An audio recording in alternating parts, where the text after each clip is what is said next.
chap remains on sentry go to chase monotony. He exercises of his brains, that is, assuming that he's got any. Though never nurtured in the lap of luxury, yet I admonish you.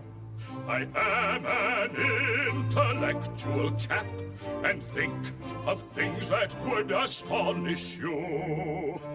I often think it's comical, fa-la-la, how nature always does contrive, fa-la-la-la, that every boy and every gal that's born into the world alive is either a little liberal or else a little conservative.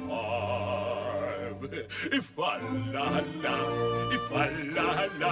is either a little liberal or else a little conservative. If-a-la-la.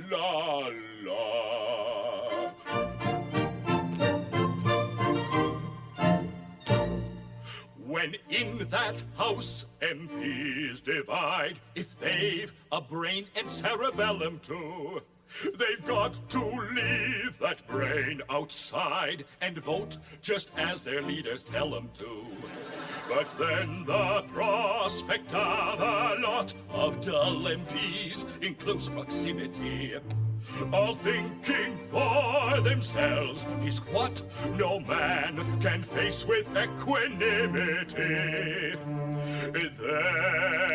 Then let's rejoice with loud fa-la, fa-la-la, fa-la-la, that nature always does contrive, fa-la-la-la, that every boy and every gal that's born into the world alive is either a little liberal or else a little conservative.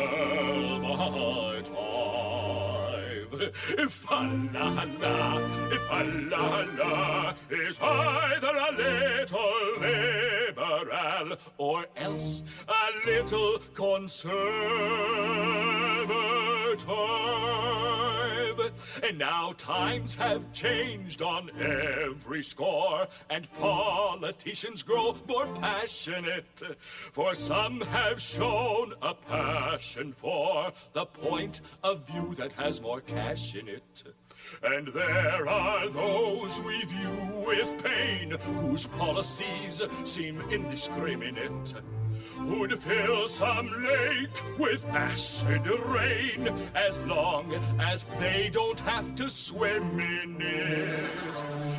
So let's hark back with loud fa-la, fa-la-la, fa-la-la, when nature always did contrive, fa-la-la-la, that every boy and every gal once born into this world alive was only a little liberal or else a little conservative.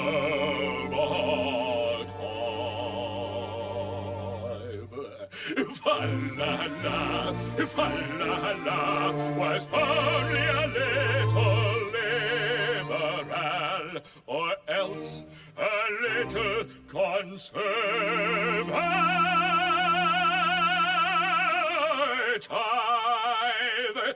Fa-la-la-la.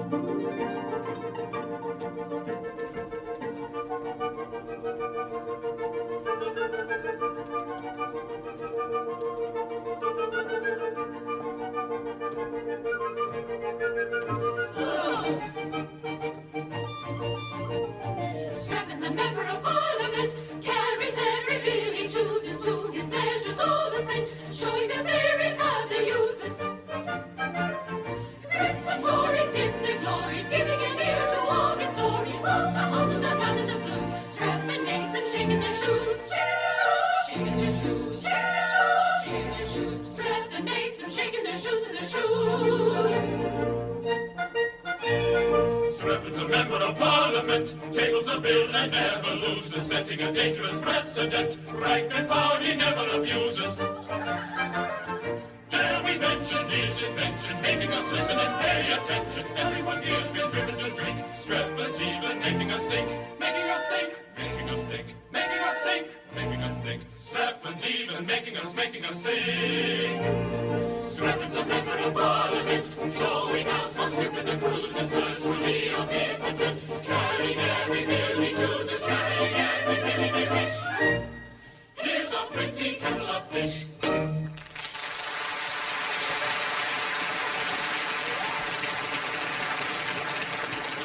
You seem annoyed. Annoyed? I should think so. Why, this ridiculous protege of yours, Strephon, is playing the juice with everything. Tonight is the second reading of his bill to throw the upper house open to competitive examination. And he'll win, too. Win? Of course he will. He always wins everything. He's a parliamentary Gretzky. Yes, if you please. It's our fault. Oh, yes, it's our fault. The juice it is. Oh, yes. We influence the members and compel them to vote just as he wishes them to. It's our system. It's our system. We call it peer pressure. It shortens the debate. It really does. But just think what such a bill would mean. If the upper house is to be restricted to persons of true worth, then the only place left for the likes of us is the civil service.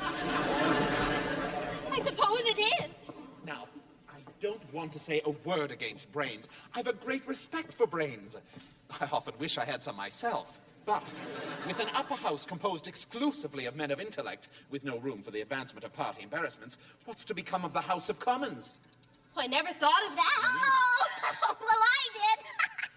This comes of fairies interfering in politics. It so happens that if there is an institution in Great Britain which is not susceptible of any improvement whatsoever, it is, as history shows, the House of Peers.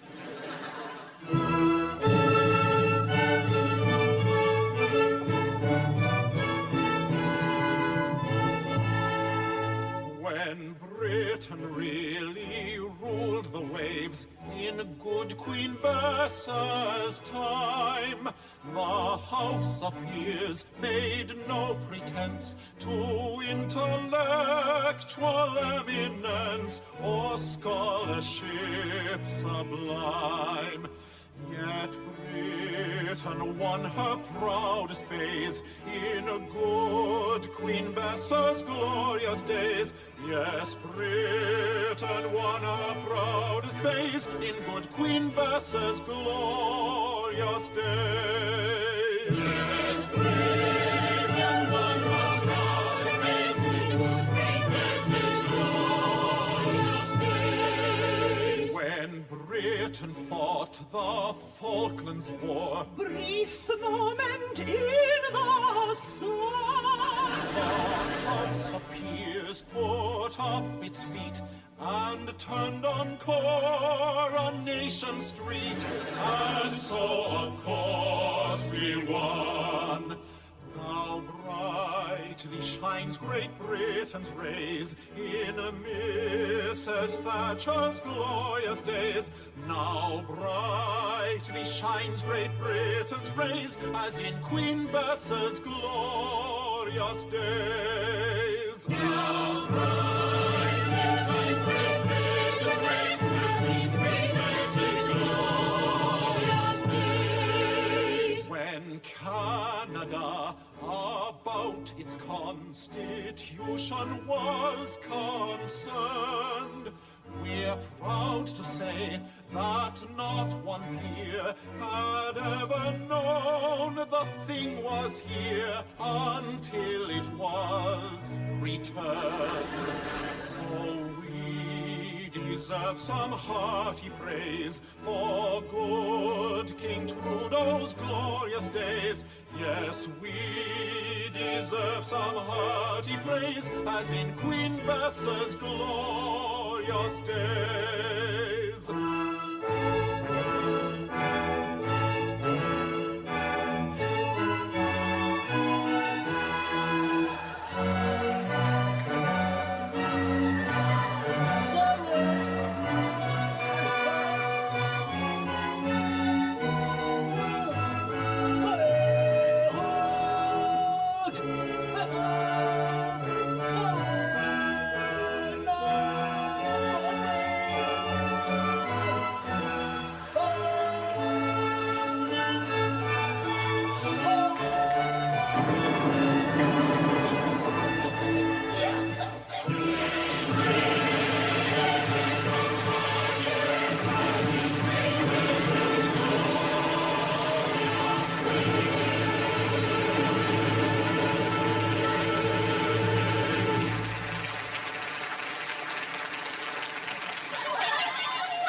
charming persons, are they not? Distinctly. For self-contained dignity combined with airy condescension. Give me a British representative peer. Then pray stop this protege of yours before it's too late. Just think of the mischief you're doing. Oh, we can't stop Stratford now. Aren't they lovely? Why did you go and defy us? In vain to us you plead. Don't go. Your prayers we do not heed. Don't go. It's true we sigh, but don't suppose a tearful eye forgiveness shows. Oh no. We're very cross indeed. Yes, very cross. Don't go. It's true we sigh, but don't suppose a tearful eye forgiveness shows. Oh no. We're very cross indeed. Yes, very cross. Don't go.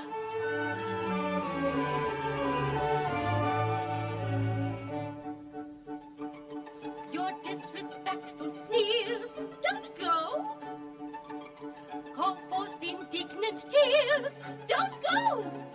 You break our laws, you are our foe. We cry because we hate you so. You know. You very wicked peers. You wicked peers. Don't go. You break our laws, you are our foe. We cry because we hate you so. You know. You very wicked peers. You wicked peers. Don't go! Oh, disrespectful sneers, ha, ha, call forth indignant tears, ha, ha, if that's the case, my dears. Don't go! We'll go!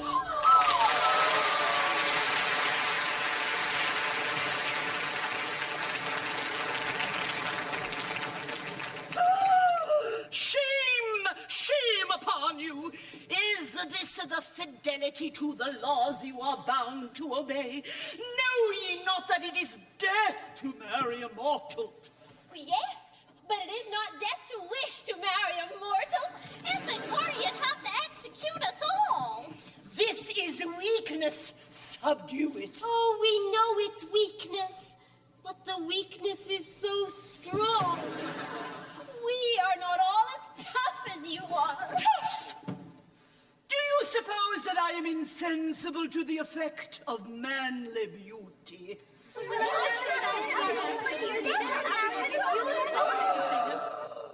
Look at that man.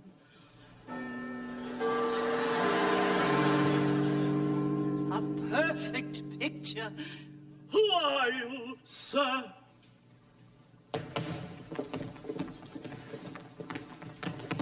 Private Willis B. Company, 1st Grenadier Guards. Sir! Ma'am. You are a very fine fellow, sir. I am generally admired. Oh, I can certainly understand it. Now here is a man whose physical attributes are simply godlike. That man has the most extraordinary effect upon me. If I yielded to a natural impulse, I should fall down and worship that man. But I mortify the inclination. I wrestle with it, and it lies beneath my feet. And that is how I treat my regard for that man.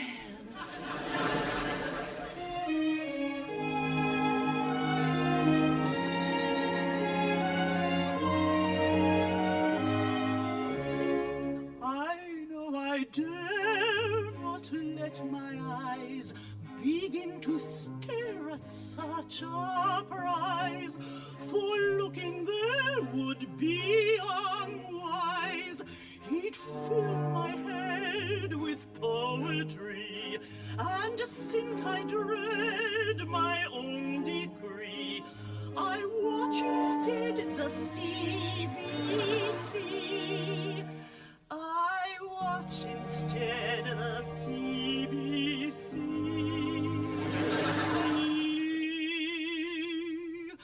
Oh, CBC, you'll keep my heart from breaking. love and keep my deep desire from waking. Oh, see me, see. You'll keep my heart from breaking. I'll put to sleep this love and keep my deep desire from waking.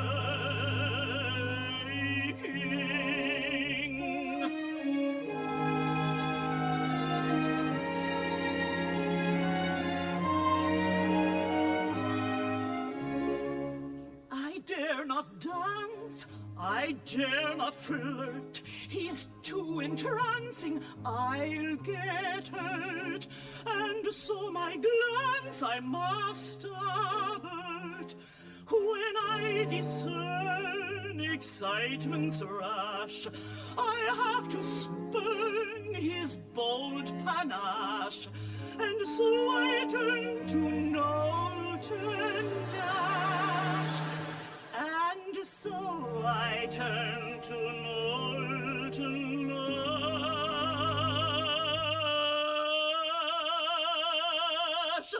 Oh, Knowlton Dash, champion of sober fashion, you empty me unfailingly of all my carnal passion.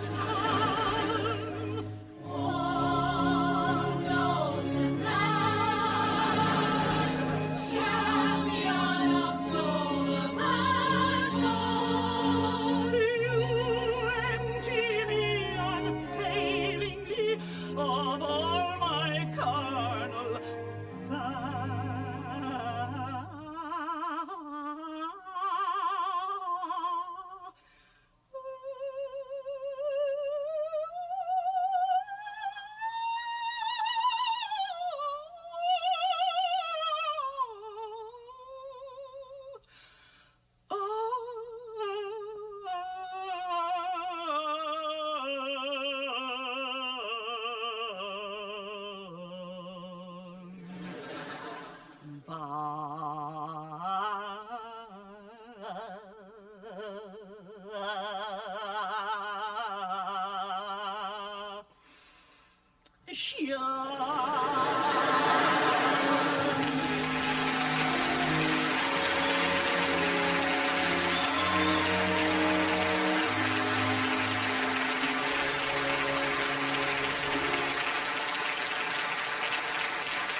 Why I'm not in better spirits. I'm engaged to two noblemen at once. That ought to be enough to make any girl happy. But I'm miserable. Don't suppose it's because I care for Strephon, for I hate him. No girl could care for a man who goes about with a mother considerably younger than himself. Phyllis, my darling. Phyllis, my own. Don't! How dare you? Oh, but perhaps you're the two noblemen I'm engaged to. Yes, I am one of them. And I am the other. Oh, then, my darling, my own. Well, have you settled which it's to be? Well, not altogether. It's a difficult position. It would be hardly delicate to toss up. On the whole, we'd rather leave it to you. How can it possibly concern me? You are both earls, you are both rich, and you are both plain. So we are. At least I am. And so am I. Oh, no. Indeed, I am very plain. Oh. Well, perhaps you are. There's really nothing to choose between you. If one of you would forgo his title and emigrate to Canada, Oh, why then, I should then see a reason for accepting the other. Talala, are you prepared to make this sacrifice? no. Not even to oblige a lady. Canada? Not even to oblige a lady. Pity. then the only question is which of us will give way to the other. I think on the whole she would be happier with me. I don't know, I may be wrong. Well, now, I don't know that you are. I really do believe that she would be happier with you. But the awkward part of the thing is, if you rob me of the girl of my heart, then we must fight, and one of us must die. It is a family tradition I've sworn to respect, and it's a painful position, for I've a very strong regard for you, George. Dear Thomas, You're very dear to me, George. We were boys together. At least I was. And if I were to survive you, my existence would be hopelessly embittered. Then, my dear Thomas, you must not do it. I say it again and again. If it will have this effect on you, you must not do it. Oh, no. If one of us is to destroy the other, let it be me. Oh, no. Yes, by a boyish friendship, I implore you. Well, be it so. But no, Now, if you would only make up your mind. Now, I do hope you're not going to fight about me, because it's really not worthwhile. Well, I don't believe it is. Nor I. The sacred ties of friendship are paramount. Though perhaps I may incur your blame, the things are few I would not do in friendship's name. And I may say I think the same. Not even love should rank above through friendship's name. Then pray be mine the blame. Forget your craze and go your ways in friendship's name. In friendship's name. Oh, many a man in friendship's name has yielded fortune, rank, and fame, but no one yet in the world so wide has yielded up a promised bride. Accept, oh, friendship, all the same.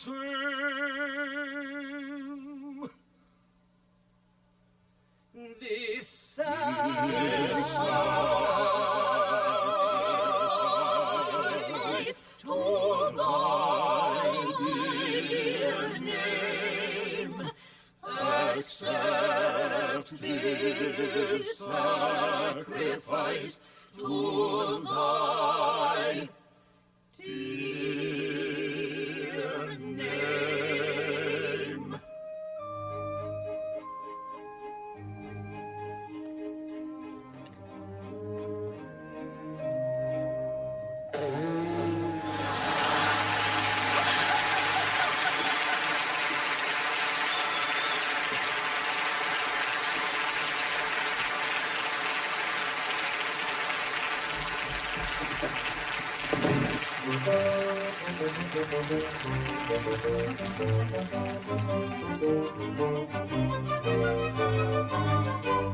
Love unrequited robs me of me rest. Love, hopeless love, my ardent soul encumbers. Love, nightmare-like, lies heavy on my chest and weaves itself into my midnight slumbers.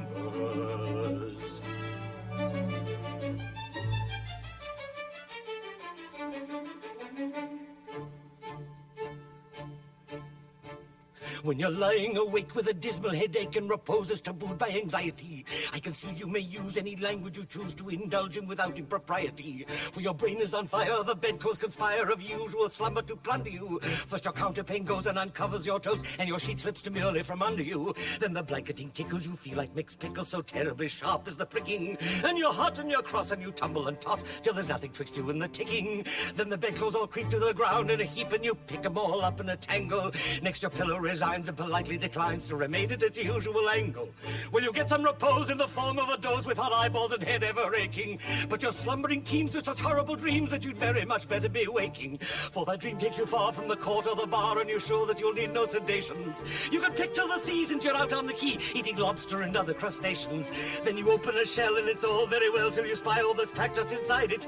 There's a bill from two banks based on devalued francs and a court where you should have presided. From within a fist you there's a dreadful to-do when you see it's a royal commission. All its members declare as they come up for air that the country is in A1 condition. But I find they forget that the national debt is increasing and no one can save us. The Tories are back and are on the attack. Mulrooney's in bed with Bill Davis. It's a terrible mess and I quickly confess that I'd really much rather be sailing. But the dinghy's awash and 3 squid in a squash plug the holes while I'm frantically bailing. When we finally make sure I discover a store that has suits and dry shirts all about it, I search my petard for my own plastic card and I find that I've left home without it.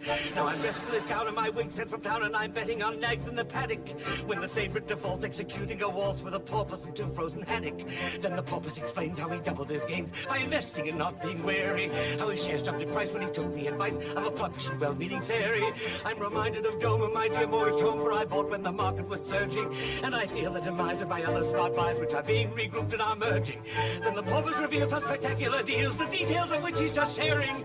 When the telephone goes and you throw off your nose, now knowing that sleeping is wearing. You're a regular wreck with a crick in your neck and no wonder you smell for your head's on the floor.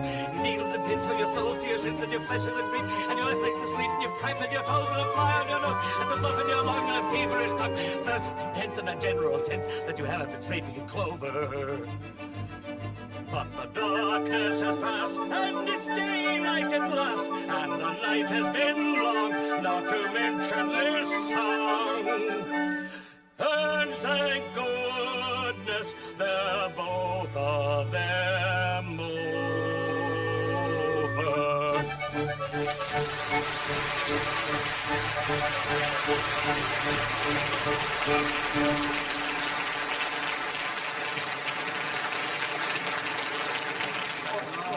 I'm much distressed to see your lordship in this condition. Oh, my lords, it is seldom that a Lord Chancellor has reason to envy the position of another.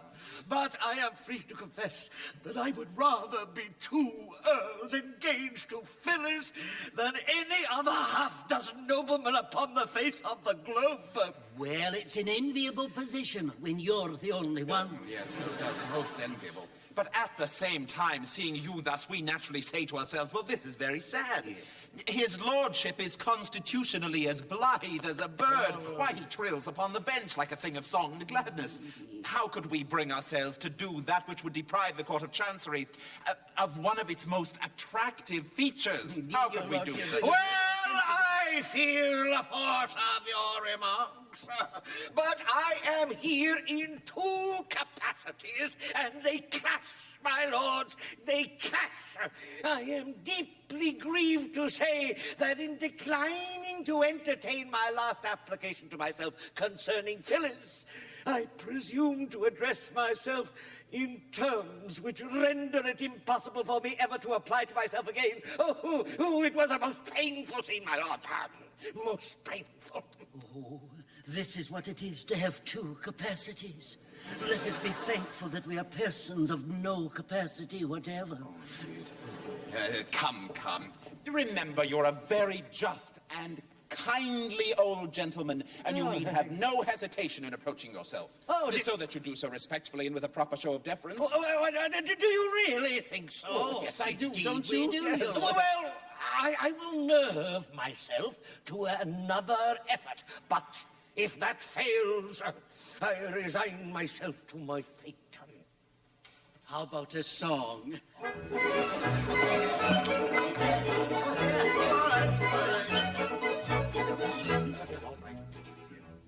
If you go in, you're sure to win. Yours will be the charming maiden. Be your law, the ancient saw.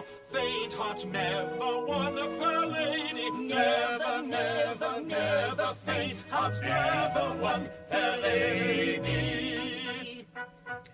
Every journey has an end, where the worst affairs will mend. Dark the dawn when day is nigh. Hustle your horse and don't say die. I'm sorry.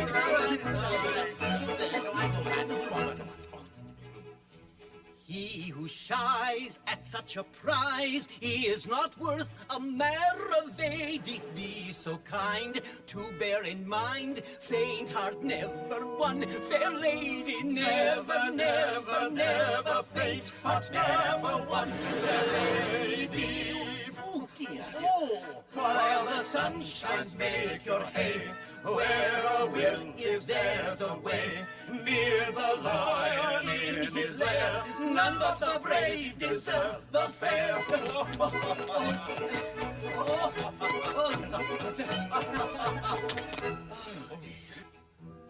I'll take heart and make a start, though I fear the prospect shady. Much I'd spend to gain my end. Faint heart never won fair lady. Never, never, never faint heart never won fair lady. Nothing venture, nothing win. Blood is thick, but water's thin. In for a penny, in for a pound. It's love that makes the world go round. Nothing venture, nothing win. Blood is thick, but water's thin. In for a penny, in for a pound. It's love that makes the world go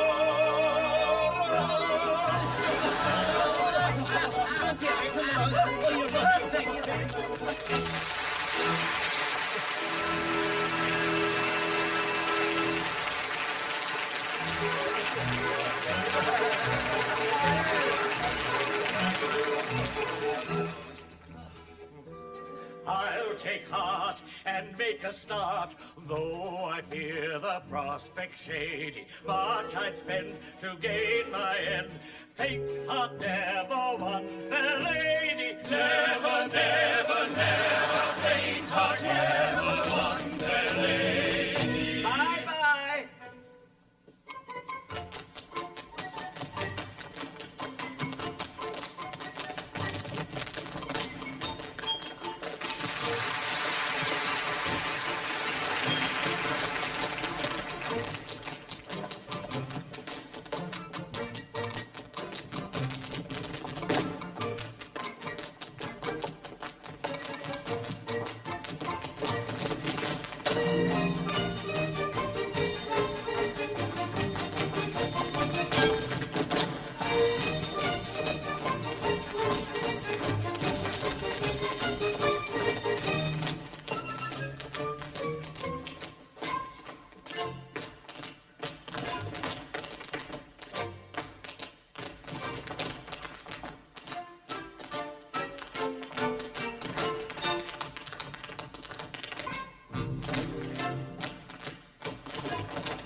suppose one ought to enjoy oneself in Parliament when one leads both parties as I do, but oh, I'm miserable.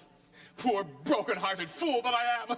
Oh, Phyllis, Phyllis. Yes? Phyllis. But I suppose I should say, milady. I have not yet been informed which title your ladyship has been pleased to select. I haven't quite decided. You see, I have no mother to advise me. No, I have. Yes, a young mother. Not very. A couple of centuries or so. Oh, she wears well. She does. She's a fairy.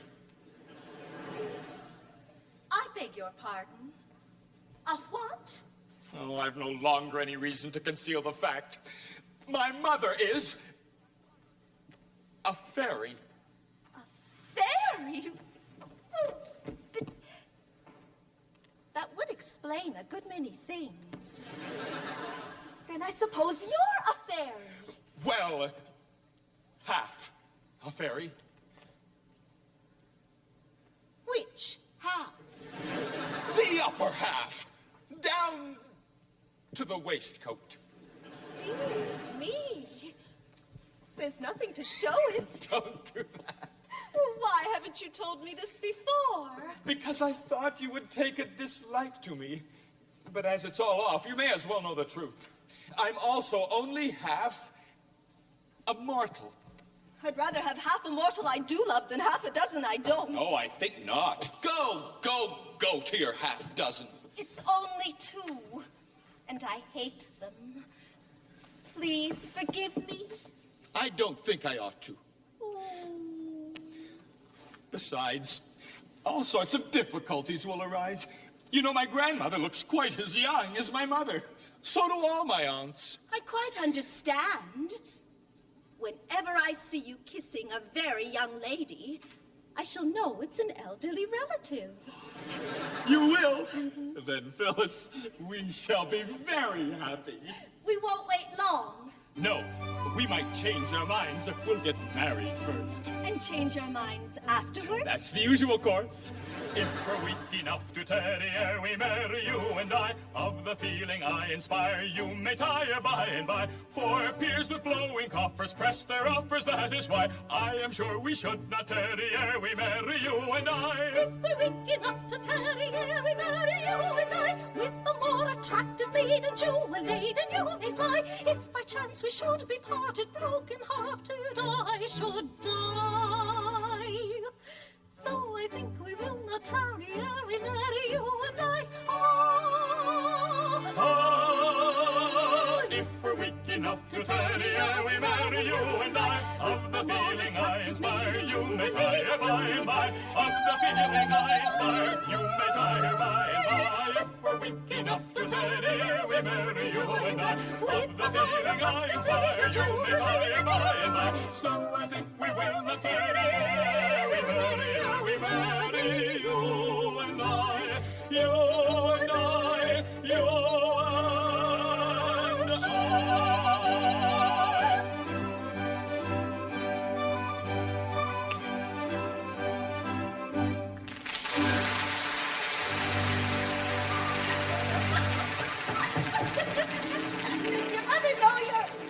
Is she aware of our engagement? She is. And thus she welcomes her daughter-in-law. She kisses just like other people. But the Lord Chancellor... Oh, I forgot him. Mother, none can resist your fairy eloquence. You will go to him and plead for us. No, impossible. But our lives, our very happiness depends upon it. Oh, madam, you cannot refuse to do this. You know not what you ask. The Lord Chancellor is my husband. Your husband? My husband. And your father. Then our course is plain. On his learning that Strephon is his son, all objection to our marriage will be removed. No, he must never know. He believes me to have died childless. And dearly as I love him, I am bound under penalty of death not to undeceive him. But see, he comes. Oh, victory, victory! Success has crowned my efforts, and I may now consider myself engaged to Phyllis. Ooh, at first I wouldn't hear of it. It was out of the question.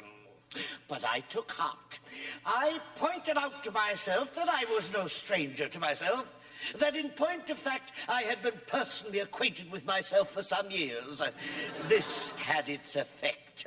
I then admitted that I had watched my professional advancement with considerable interest, and I handsomely noted that I yielded to no man in admiration of my private and professional virtues. This was a great point gained. I then endeavored to work upon my feelings. Conceive my joy when I distinctly perceived a tear glistening in my own eye. Eventually, after a severe struggle with myself, I most reluctantly, consented. Oh, Phyllis.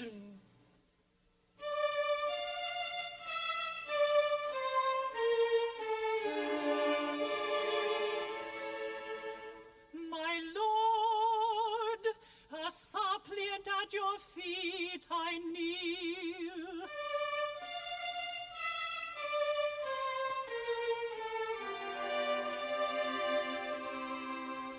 Oh, listen to a mother's fond appeal.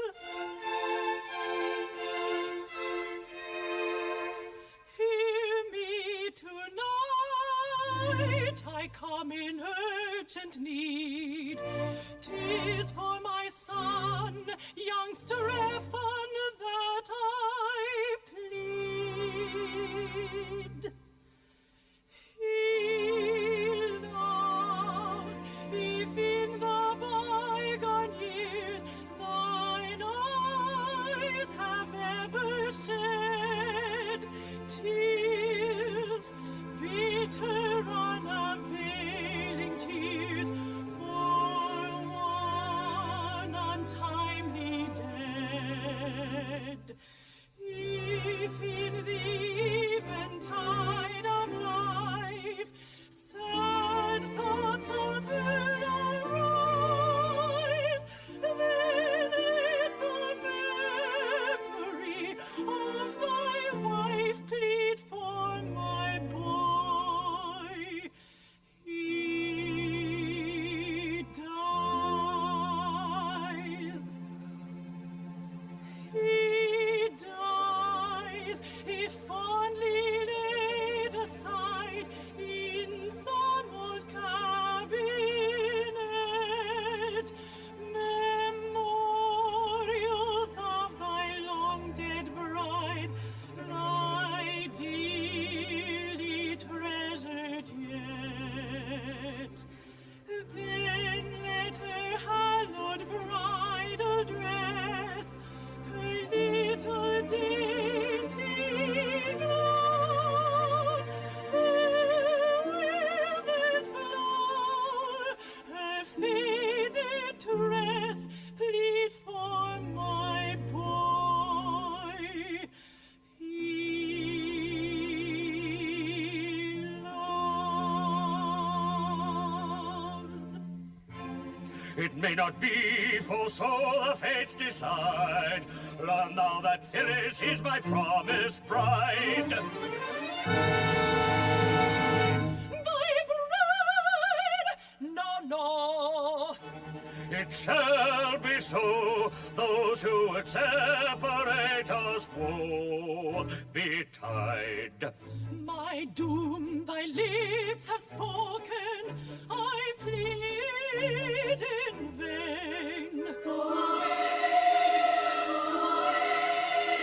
A vow already broken, I break again.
fancy.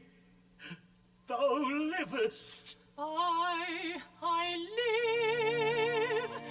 Now let me die.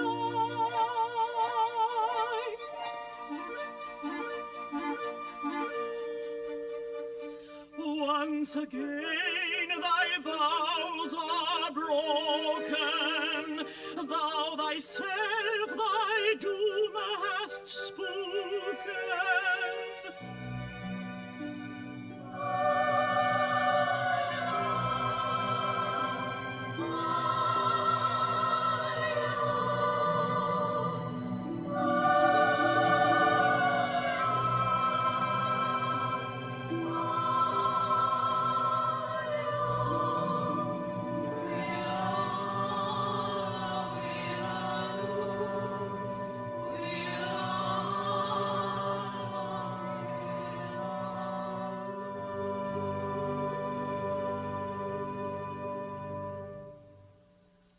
Bow thy head to destiny,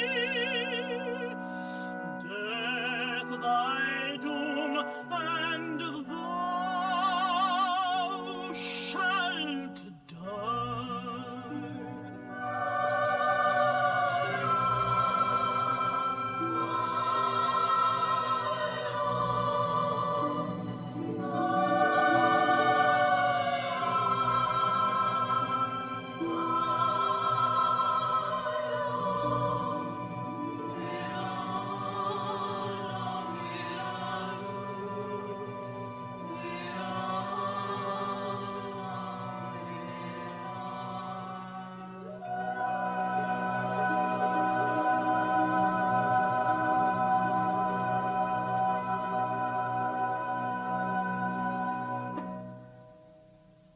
Hold, great queen. If Iolanthe must die, so must we all. For as she has sinned, so have we. What? Yes, we are all fairy duchesses, marchionesses, countesses, viscountesses, and baronesses. And it's all our fault. Yes, they couldn't help themselves. Well, it seems they have helped themselves, and pretty freely, too. You have all incurred death. But I can't slaughter the whole company. Yet the law is very clear. Every fairy must die who marries a mortal. Allow me, as an old equity draftsman, to make a suggestion. The subtleties of the legal mind are equal to the emergency. Oh, yes, you see, it's very simple. The insertion of a single word will do it. Let it stand that every fairy shall die who don't marry a mortal. And there you have it, out of your difficulties at once. We like your humor. Oh, may I? There we go. Very well. Private Willis. Ma'am? To save my life, it is necessary that I marry immediately. How would you like to become a fairy guardsman? Well, ma'am, I don't think much of the British soldier who wouldn't ill-convenience himself to save a female in distress. You are a very brave fellow, and you are a fairy from this moment. Oh. And you, my lords, how say you? Will you join our ranks? Oh, yes, indeed. Well, now that the House of Peers are to be recruited entirely from persons of intelligence, I don't see what use we are down here, do you, Talala? None whatever. Then away we go to Fairyland.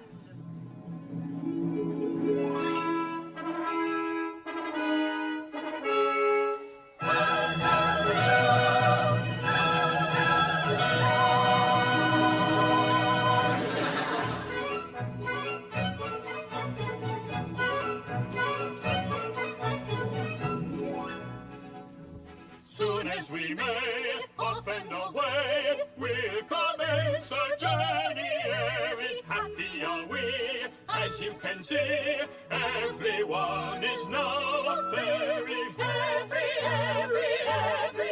Everyone is now a fairy.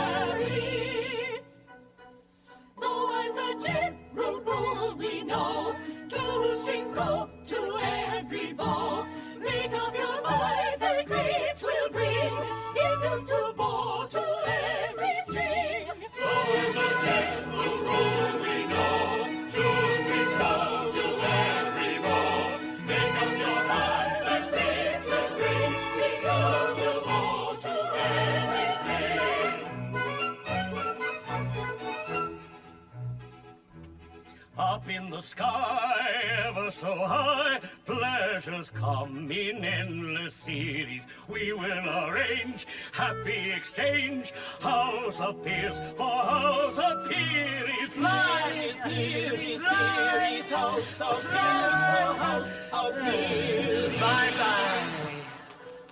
Up in the air, sky high, free from what's in Chancery.